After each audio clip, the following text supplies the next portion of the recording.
पतीच्या मित्रासोबत घरामध्ये आवळावळी करताना सासूला रंगेहात सापडली. पुढे घडले भयंकर. ऐकूनच हादराल.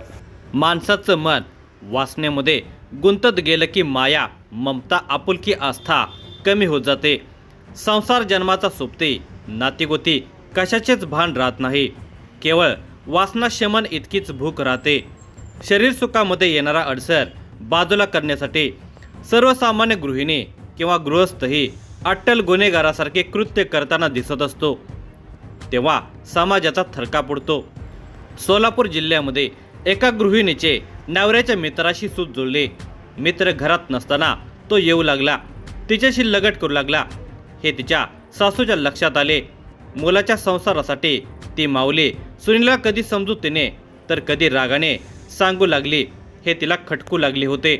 नवऱ्याला काही माहिती नाही, पण नेहमी घरामध्ये असणाऱ्या सासूमुळे आपल्या सुखामध्ये अडसर येतो हे तिने प्रिय करायला सांगितले. मग त्याने तिला एक प्लॅन समजून सांगितला. त्या दोघांनी सगळे अगदी बरोबर केले, पण ऐनवेळी विषारी औषध घातलेले पाणी सासूऐवजी तिच्या पतीनेच पिले. त्यातच त्याचा जीव गेला. हे प्रकरण तिने दडपण्याचा प्रयत्न केला, पण सासूने पाठपुरावा केल्याने हा निंदनीय प्रकार उघडकीस आला. या धक्कादायक घटनेचा सविस्तर वृत्तांत पुढे पाहण्या अगोदर जर तुम्ही या चॅनेलवर जर नवीन असाल तर प्लीज आपल्या ह्या मराठी चॅनेलला नक्की सबस्क्राईब करा. पंढरपूर तालुक्यातील उंबरगावामध्ये लोहार कुटुंबीय राहते. समाधान गणपत लोहार हा 34 वर्षांचा तरुण या कुटुंबाचा करता धरता आहे.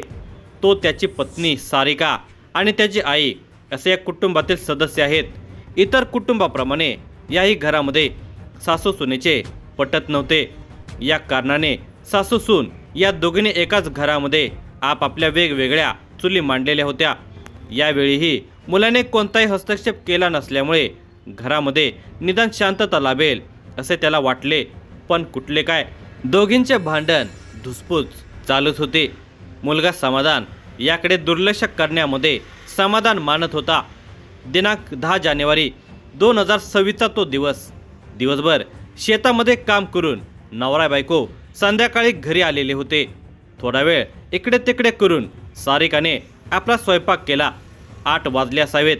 सासूचा स्वतःचा स्वयंपाक झालेला होता. सारिकाची लगबग ती पाहतच होते. इतक्यात तिला तहान लागली, म्हणून तिने एका कळशीतील पाणी तांब्यात ओतले आणि ती पाणी पिऊ लागली. त्या पाण्याची चव वेगळी लागली, म्हणून तिने थुतू करत ते पाणी थुंकले. आपल्या पोराला ओरडून जवळ बोलावले आणि म्हणाली, अरे पोरा, पाण्यात काय टाकले बघ तुझ्या बायकोना. पाणी खराब लागायला लागले. समाधान यानेही कळशीमध्ये पाहिले. अगं, पाणी खराब कसं असेल? तिने पाणी शुद्ध करण्यासाठी काहीतरी टाकलं असेल. उगाच तुझे काहीतरी. वैका, तू बायकोचीच कड घेणार रे. घे हा तांब्या आणि पी तूच पाणी, असं म्हणत आईने तो तांब्या त्याच्याकडे घेऊन गेली आणि ती दुसऱ्या घागरीतील जाऊन पाणी प्याली. तोच तांब्या घेऊन समाधान जेवायला बसला. सारिकेने ताट वाढून त्याच्या समोर ठेवले. समाधानने जेवण झाल्यावर त्याच तांब्यातील पाणी पिले आणि तो उठला. थोड्याच वेळामध्ये त्याला कसे तरी होऊ लागले. मळमळ उलट्या सुरू झाल्यावर त्याला पंढरपूर येथील दवाखान्यामध्ये उपचारासाठी नेले. तेथील डॉक्टरांनी त्याच्यावर उपचार सुरू केले, पण त्याचा काही उपयोग झाला नाही. दिवसेंदिवस त्याची प्रकृती बिघडत होती. दिनांक 16 जानेवारी 2026 रोजी त्याचा मृत्यू झाला. या मृत्यू प्रकरणाची पोलीस दप्तरी नोंद करण्यात आली होती. आपल्या मुलाच्या मृत्यूचे नेमके कारण काय आहे आणि त्यामागचा सूत्रधार कोण आहे याचा शोध पोलीस लावतील. आपल्या पोराला न्याय मिळेल असे तिला वाटत होते, पण तसलं काय होत नसल्याने ती कोलमडून पडली होती. ती धाय मोकलून रडत होती. आपल्या नातेवाईकांना ती नेमकं काय झालं ते सांगण्याचा प्रयत्न करत होते, पण तिचं कोणी फारसं मनावर घेत नव्हतं. समाधानावर अंत्यसंस्कार उरकण्यात आले. मृत्यूनंतरचे सगळे विधी पार पडले होते, पण आईच्या डोळ्यातील पाणी मात्र कमी झालेलं नव्हतं. तिचं दुःख सरत नव्हतं. तिला भेटायला आलेल्यांशी ती काहीतरी सांगण्याचा प्रयत्न करत होती. तिचं ते वारंवार सांगणं ऐकून लोहार समाजाने नक्कीच यामध्ये काहीतरी काळबेर असावं म्हणून सर्व मागोवा घेतला असता. हे प्रकरण अधिकाधिक कसं दडपलं जाईल यासाठी गावातील काही पुढारी म्हणवणारे लोक प्रयत्न करत असल्याने या प्रकरणाचा योग्य तो तपास होत नसल्याचे समजून आले। या कारणाने लोहार समाजातील काही प्रमुखांनी रविवार दिनांक 15 फेब्रुवारी 2026 रोजी पंढरपूर उपविभागीय पोलीस अधिकारी प्रशांत डगळे यांची भेट घेतली। आमच्या समाजातील तरुण समाधान गणपत लोहार वय वर्ष 34 राहणार उंबरगाव तालुका पंढरपूर जिल्हा सोलापूर याचा घातपाताने मृत्यू झाला असून ग्रामीण पोलीस ठाण्यामधील पोलीस निरीक्षक रेखा घनवट व इतर पोलीस या प्रकरणाकडे गांभीर्याने लक्ष देत नाहीत। घटनेला 1 महिना उलटला तरी पोलिसांकडून मनावा तसा तपास होत नाही। काही पुढारी मध्यस्थी करून प्रकरण दाबण्याचा प्रयत्न करत आहेत, तरी आपण या प्रकरणाकडे लक्ष घालून योग्य प्रकारे तपास करून या प्रकरणातील आरोपींना बेड्या ठोकाव्यात अशी आमची मागणी आहे।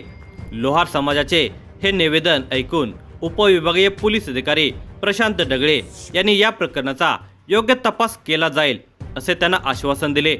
त्यानंतर त्यांनी या घटनेची माहिती घेतली। या प्रकरणामध्ये संशयास्पद आढळल्याने त्यांनी तपासाला सुरुवात केली। या प्रकरणामध्ये गावातील 2 व्यक्तींवर संशय व्यक्त केला जात होता। त्या 2 व्यक्ती म्हणजे खुद्द समाधानची पत्नी सारिका समाधान लोहार वय वर्ष 32 आणि शेखर शांताराम चंदन शिवे वय वर्ष 35। उपविभागीय पोलीस अधिकारी प्रशांत डगळे यांनी या दोघांनाही कार्यालयामध्ये बोलावून घेतले। त्यांच्याकडे समाधानच्या मृत्यूविषयी चौकशी केली असता त्यांनी ठरवल्याप्रमाणे उत्तरे दिली, पण तपास कामामध्ये माहिर असलेल्या उपविभागीय पोलीस अधिकारी प्रशांत डगळे यांच्यासमोर निभाव लागला नाही आणि त्यांनी जे काही सांगितले ते धक्कादायक होते। साहेब, मला सासूला मारायचं होतं, पण विष घातलेलं पाणी माझ्या नवऱ्यानं पिलं आणि तो मरण पावला असं सारिकानं म्हणताच पोलिसांनी योग्य ती कारवाई करण्याच्या दृष्टीने दोघांनाही न्यायालयासमोर उभे करून त्यांची पोलीस कोठडी घेतली। महिनाभर रखडलेला तपास काही तासातच प्रशांत डगळे यांनी पूर्ण केलेला होता। पोलीस कोठडीमध्ये सारिका आणि शेखर यांच्याकडून समाधानच्या मृत्यूमागची सारी कहाणी उघडकीस आली। समाधान गणपत लोहार आणि शेखर शांताराम चंदन शिवे हे दोघे मित्र, तसेच ते दोघे जण एकत्र कामाला जात असत। या कारणामुळे शेखरचे समाधानच्या घरी तसेच समाधानचे शेखरच्या घरी येणे जाणे होते। खरे तर शेखर हा समाधानच्या घरी वारंवार येत असे, कारण पहिल्याच भेटीमध्ये समाधानची पत्नी सारिका त्याच्या मनामध्ये ठसलेली होती। ती दिसायला सुंदर तर होतेच, शिवाय बोलायलाही अगळ पगळ होते। या कारणामुळे शेखरचे समाधानच्या घरी येणे जाणे वाढू लागले। समाधान घरी नसताना सुद्धा तो बिनधास्तपणे त्याच्या घरी येऊन सारिकाशी बोलत बसत असे। ही बाब मात्र सारिकाच्या सासूला खटकू लागलेली होती। शेखरचे लग्न झालेले होते, पण त्याची पत्नी 1 वर्षात निघून गेल्यामुळे त्याला जे विवाहसुख हवे होते ते मिळालेले नव्हते। त्या सुखाची अपेक्षा तो सारिकाकडून करत होता।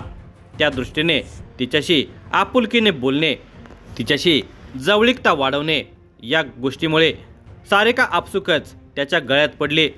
शेखरने सारिकाचा मोबाईल नंबर घेतला आणि आता तिच्याशी तो तासनतास गप्पा मारू लागला। आता ते बाहेरही भेटू लागले।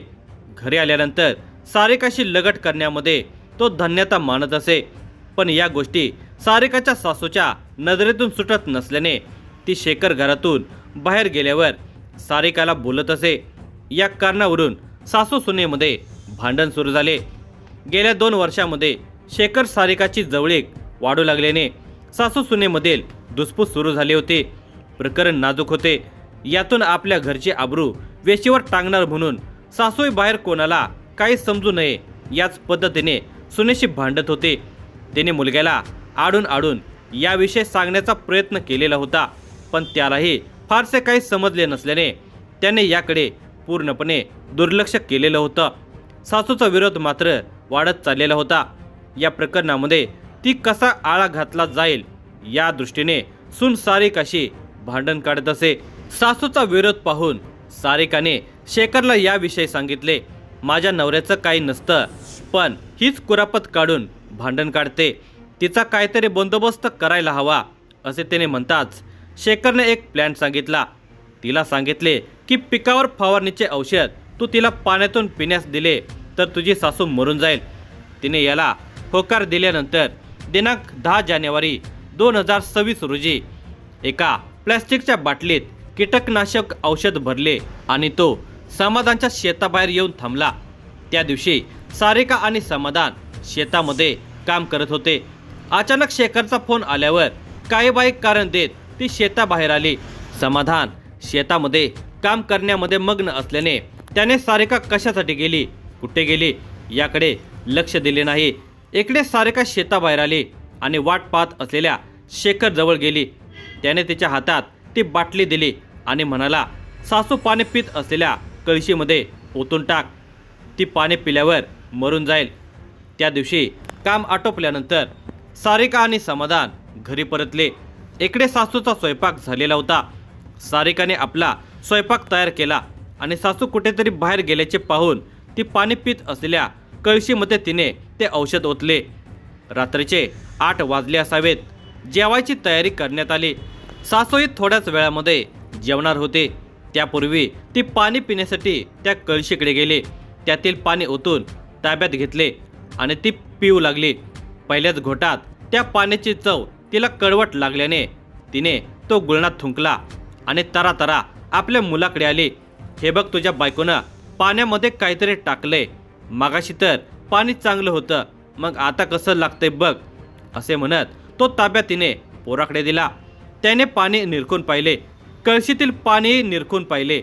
अगं आई, पाणी शुद्ध करण्यासाठी काहीतरी टाकलं असेल, काहीतरी शंका घेतीस बघ, आण तो तांब्या माझ्याकडं, असं समाधान म्हणताच त्याच्या आईनेही तो त्याच्याकडे दिला। तू तिचीच कडवडणार बघ, असं म्हणत ती निघून गेली।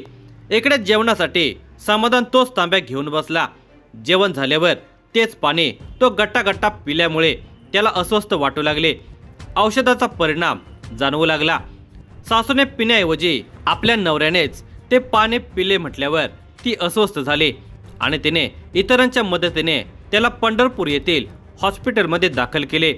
पण दिनांक 16 जानेवारी 2026 रोजी तो मरण पावला।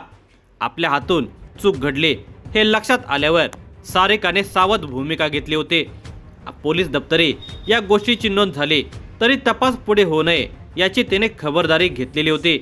शेखरनेही गावातील काही पुढाऱ्यांना हाताशी धरून समाधानच्या मृत्यूनंतर त्याच्या कुटुंबाला त्रास होऊ नये असा शुद्ध हेतू सांगत त्या पुढाऱ्यांकडून हा तपास कसा खोळंबला जाईल याची दक्षता घेतली होती। पण समाधानच्या आईने मात्र आपल्या समाजातील लोकांना याविषयी सांगितल्याने तिला न्याय मिळावा म्हणून त्या लोकांनी उपविभागीय अधिकारी प्रशांत दगडे यांच्याकडे तक्रार करत हा तपास पूर्ण केला आणि समाधानचे मारेकरी कोण आहेत हे स्पष्ट झाले। यानंतर उपनिरीक्षक संतोष जगताप यांनी ग्रामीण पोलीस ठाण्यामध्ये फिर्याद देऊन समाधान लोहार खून प्रकरणी सारिका समाधान लोहार आणि शेखर शांताराम चंदन शिवे यांच्या विरुद्ध गुन्हा दाखल केला। गुन्हा रजिस्टर नंबर 52/2026 भारतीय न्याय संहिता 103 239 35 61 नुसार गुन्हा नोंद झाला। या घटनेचा तपास पोलीस अधीक्षक अतुल कुलकर्णी, अप्पर पोलीस अधीक्षक प्रीतम यावलकर यांच्या मार्गदर्शनाखाली उपविभागीय पोलीस अधिकारी प्रशांत दगडे, पोलीस उपनिरीक्षक हमीद शेख, सहाय्यक फौजदार शरद कदम, हेड कॉन्स्टेबल सूरज हेंबाडे, महेश कांबळे यांनी हा तपास यशस्वीरित्या पूर्ण केला।